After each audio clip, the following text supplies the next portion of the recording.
By the way, Darcy, that the stream link thing that is set up in the Zoom, it always points to the March 3rd meeting for whatever reason.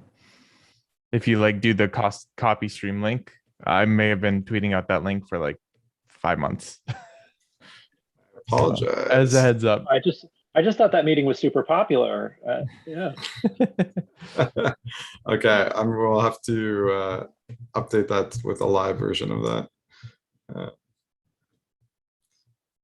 Make sure that we're live here. Yeah. Nice. Awesome. The studio was just not updating here for me on my side. Awesome. So welcome everybody to another NPM Open RFC call. Today's date is Wednesday, September the 29th. For folks that have just joined us, feel free to add yourselves to the meeting notes doc that I've just copied and pasted. The HackMD notes there, and add yourself as an attendee. You will be following along the agenda that was actually posted just this morning in issue 468 in the NPM RFCs repo. I'll copy and paste reference to that as well for folks. And just a quick acknowledgement, these calls and all comms on the RFCs repos are covered by our code of conduct. We ask that folks please be kind and respectful of each other, especially on these calls, and give each other time to speak. If you'd like to comment when others are speaking, please raise your hand and we'll call on you. And also wanted to just quickly give some time for any announcements that folks might have. If you have anything that's going on in the community and want to shout it out, feel free to now.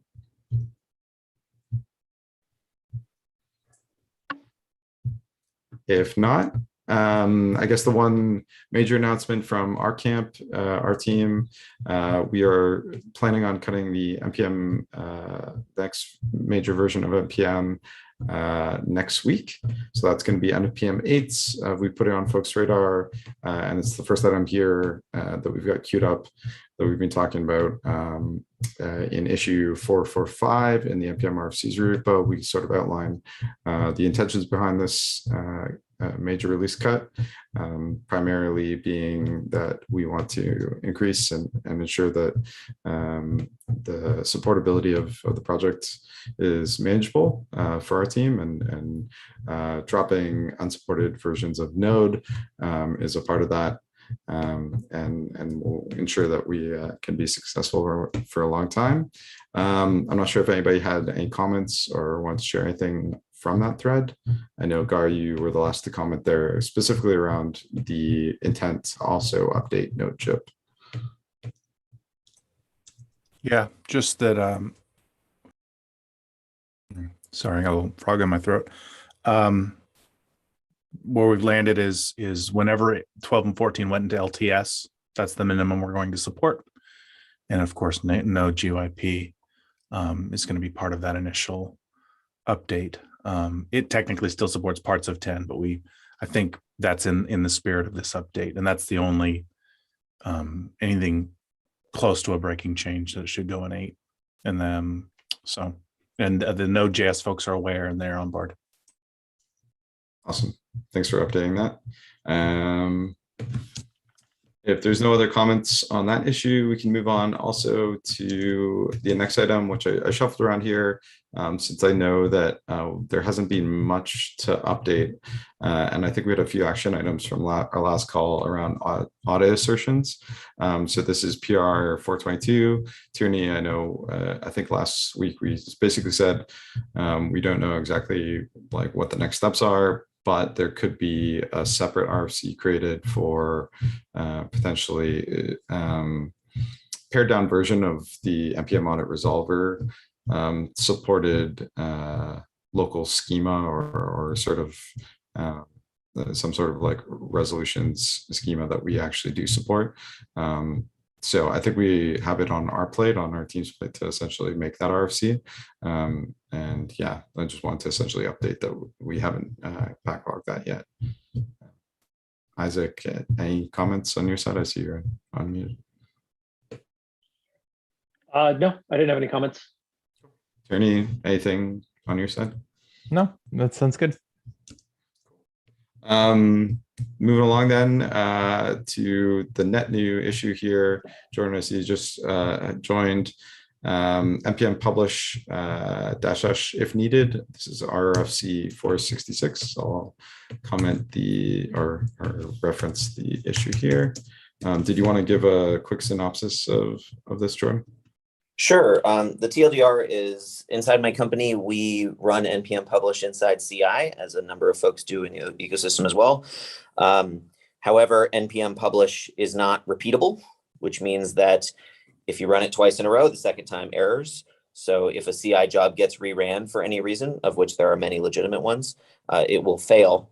And there's not really a good workaround for this, because if we make the job succeed even when it fails, then that will mask real publishing errors. And the workaround is that I've described in the issue. We're not even sure if this will work. This was just the idea for a workaround, and we're planning on trying it.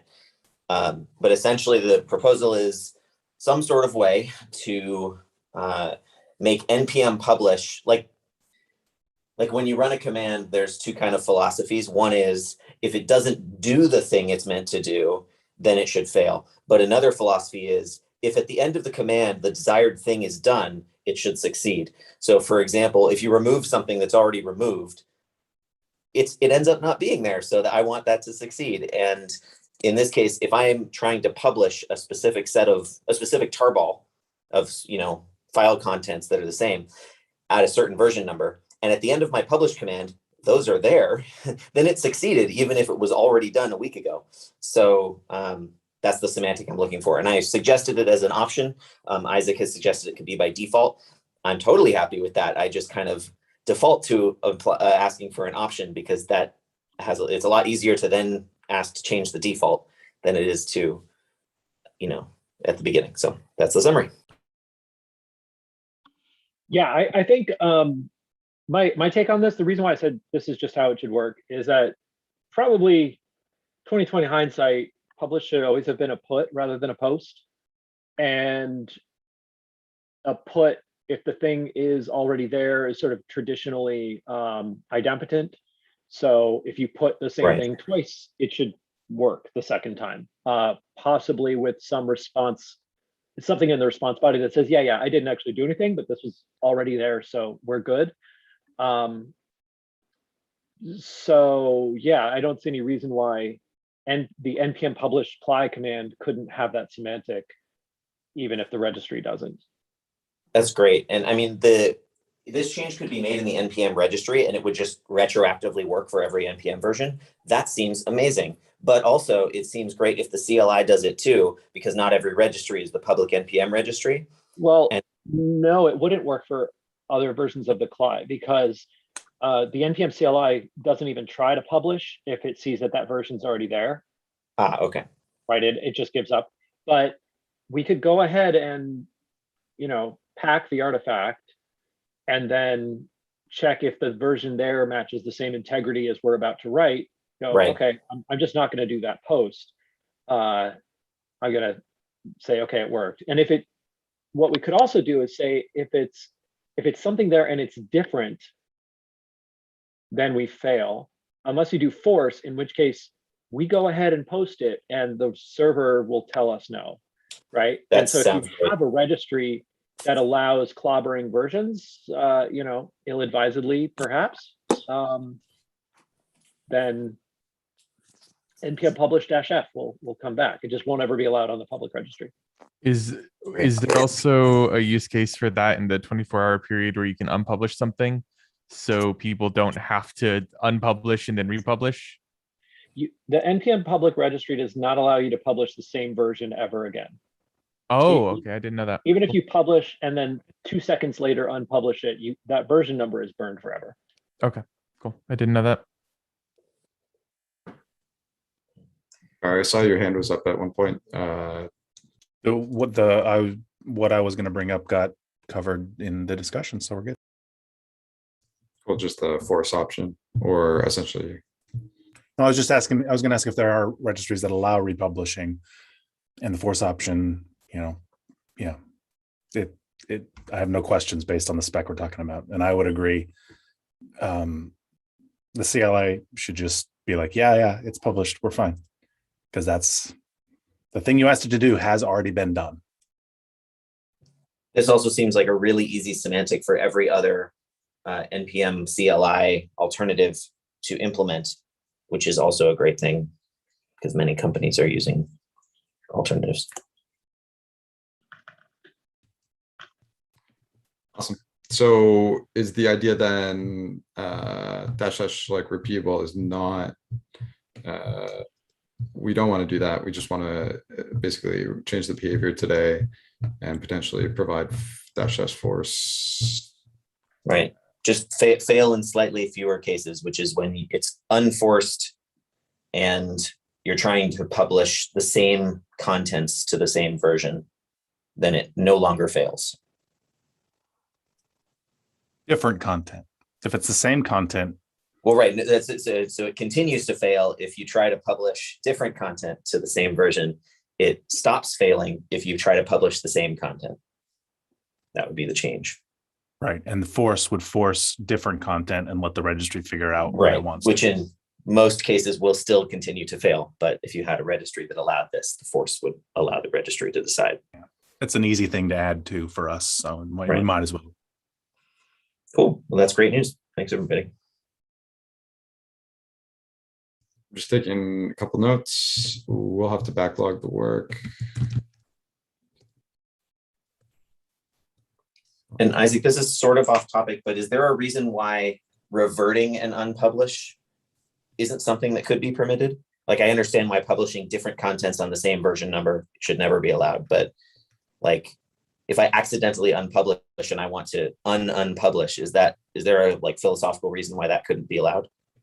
No, it's a technical reason because we don't track what the integrity was after we unpublish it. Okay, so if that started being tracked, then that would become a feature we could have. Potentially, yeah. I got it. It would be a almost 100% a server-side change, though.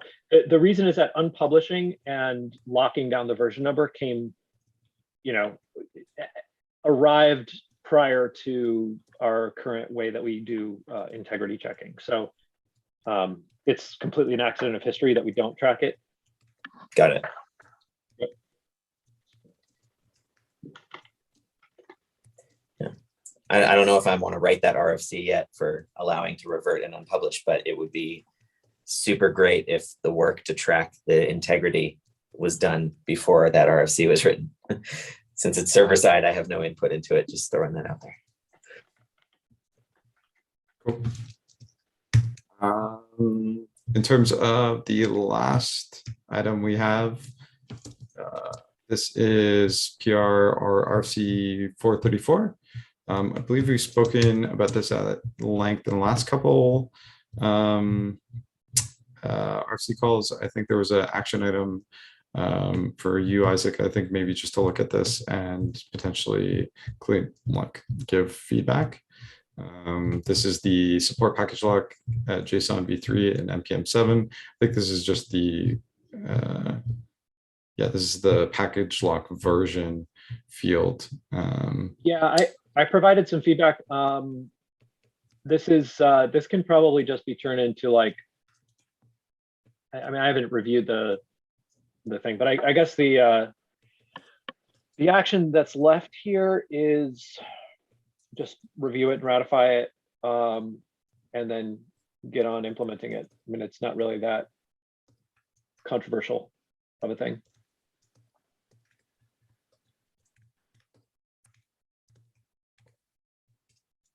Okay. And that brings us essentially to the end of our agenda today. Did folks have anything else they want to bring up or any discussion there? Just the published stuff. This is an open source project. If this is something someone wants and wants a handhold on how to implement it, reach out to me. I can probably at least help you out there. There's no reason. If this is something you need, it has to sit in the backlog. Then that goes for anything. We really want to encourage figuring out where the pain points are on external contributions. So please reach out to me, wraithgar@github.com.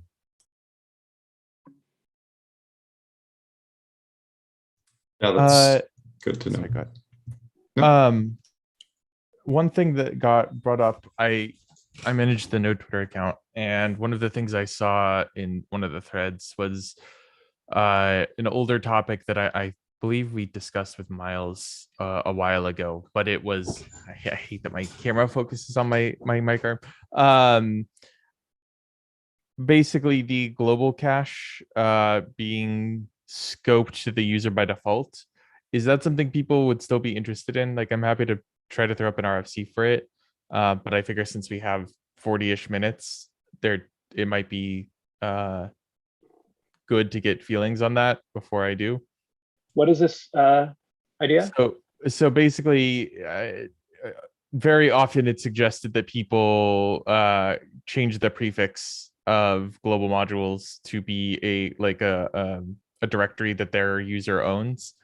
And yeah, and just making that default so people don't run stuff as sudo would be nice. And I know that this has been discussed before, so I wanted to, but I realized I don't think there's an RFC for it. Part of the challenge there is you want to be able to npmi-ge foo, and then the foo binary is in your path already. Yeah. And there's nowhere under home that's sort of by default in the path in sort of stock Unix setups, right? Yep. Okay, cool. We bite that bullet on Windows by the node installer adding the npm global location to your path. We could print if we detect that's the situation, we could print a warning that says, hey, like the global bin, I'm installing a global thing, but the global bin is not in your path. So here's what you need to do to fix that. Yeah. And I think it's a reasonable idea. I mean, on my system, I just own user local because it's a single user computer. Yeah. And Mac also already like locks down user,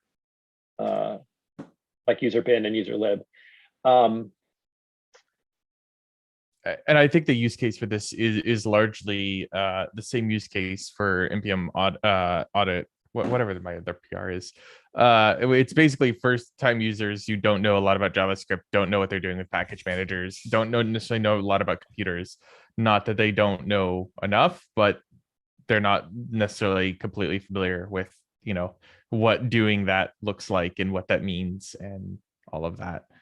It's more of a DX improvement for the early career developer rather than someone who's a little bit more familiar with how stuff works. Well, presumably these users are using, presumably they're not downloading the tarball and configuring themselves, right? They're using a node, it's an official node installer, or they're using a version manager, or they're using, apt or whatever their Linux distros thing is. Yeah.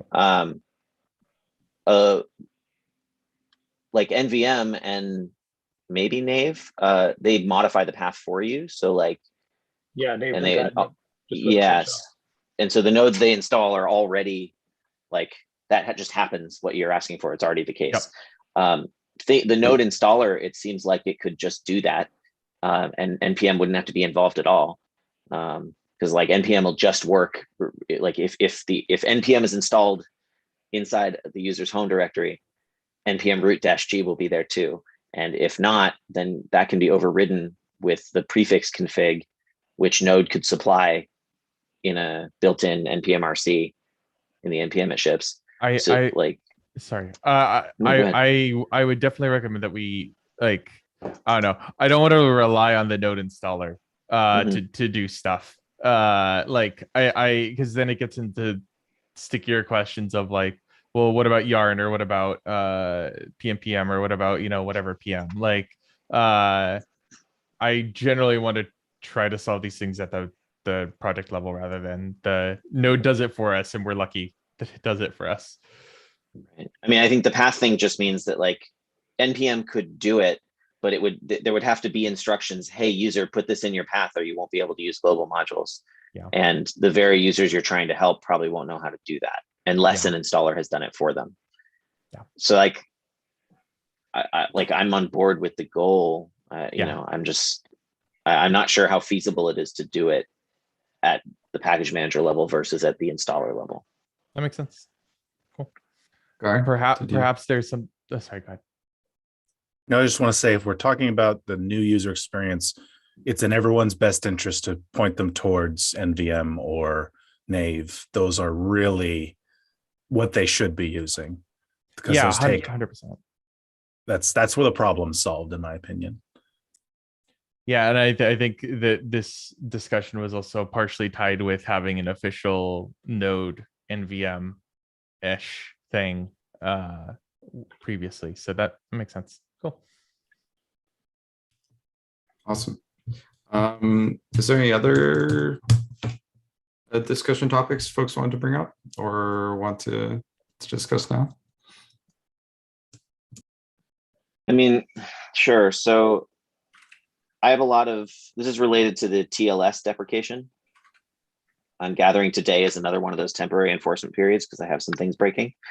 I understand this is old unsupported NPMs that work on old unsupported nodes. And so if nobody wants to do any work on it, like, I get it. But the NVM has a feature called Nvm Install Latest Npm, because NPM has there's never been a way to consistently identify for a given NPM version which node version it'll work on. Now it's starting to use engines reliably, but NVM is in POSIX and doesn't have a Semver parser.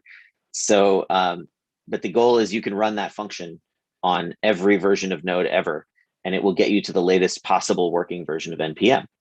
I utilize this in CI to make sure that I can, like, as much as possible, get the latest NPM available. However, any node that starts with NPM 1 lacks the capability of connecting to the NPM registry after TLS less than 1.2 is dropped. So I don't think I have any workarounds here. Like, I'm not sure what I can do to continue running CI for these hundreds of packages. Is there any way that old NPM can be, like, and to be clear, the strict SSL false config is not sufficient to work around this problem. Is there any config I'm unaware of, or any way to make NPM 1 be able to connect? Or is it just ship has sailed, it doesn't have TLS 1.2? So I would imagine that's a matter of the node version rather than the NPM version, right? Sure, yeah. And in this case, these are very old node versions because the newer node versions start with new enough NPMs. Yeah. So if you're using a version of Node that doesn't have TLS greater than 1.2, then no, it can't. Like, it's not even that NPM 1.0 isn't supported anymore. It's not. But the thing that's blocking you is that old version of Node can no longer connect to the NPM registry. And I see. So anybody who's using it is not getting their code from the NPM registry. They're getting it from somewhere else that doesn't enforce TLS 1.2. Okay. And you're not aware of any workaround to get a later version of NPM. But I guess that wouldn't matter because you're saying the node version itself doesn't have. Okay, so if you actually want a workaround, Yeah. the workaround would be compile Node 0.8 against a newer version of OpenSSL, which, since I believe that there have been API changes and ABI changes in OpenSSL, is probably going to require that you fork Node 0.8. So at this point, I hate to say it, but I think the universe is really trying to find the limits of your backwards compatibility. Right. Well, I mean, the workaround I've done for my packages, I think at the moment, is I jump to Node 0.10 and I install the deps and then I jump back. And that has been okay. But the tests that are failing right now are NVM's own tests for the install latest NPM logic. But it doesn't seem like there's going to be a workaround for that. You know, Okay. it's software. As I say, you Yep. could do it, but you're going to have to have an engine, an HTTP client that can speak the version of TLS that's required. Right. And, or I guess technically a TLS client, not a HTTP client. And if you don't have that, then there's gonna not be any way to connect. Right. Yeah, I mean, you could run an older NPM on a newer node. There's gonna be some overlap there where it will keep working. I Yeah. believe that NPM 0. Or NPM 1 might not work on node 16. There were some breaking changes, I believe, in the like 12 or 14 era. I could be misremembering here, which required that we update things. So yeah, this is some deep archaeology you're doing here. And for installation, for unauthenticated installation only, what are the security and privacy issues that dropping TLS 1.0 and 1.1 prevent? I don't recall offhand, Okay. but there's some. Like, I'm trying to understand what warrants the drop for that use case. I mean, for me, it's just like security people at Microsoft and GitHub say you got to drop it, and they know more about this stuff than I do. Right. Okay. All right, I'll figure something out. Thank you. Any other topics folks want to bring up while we have each other's time?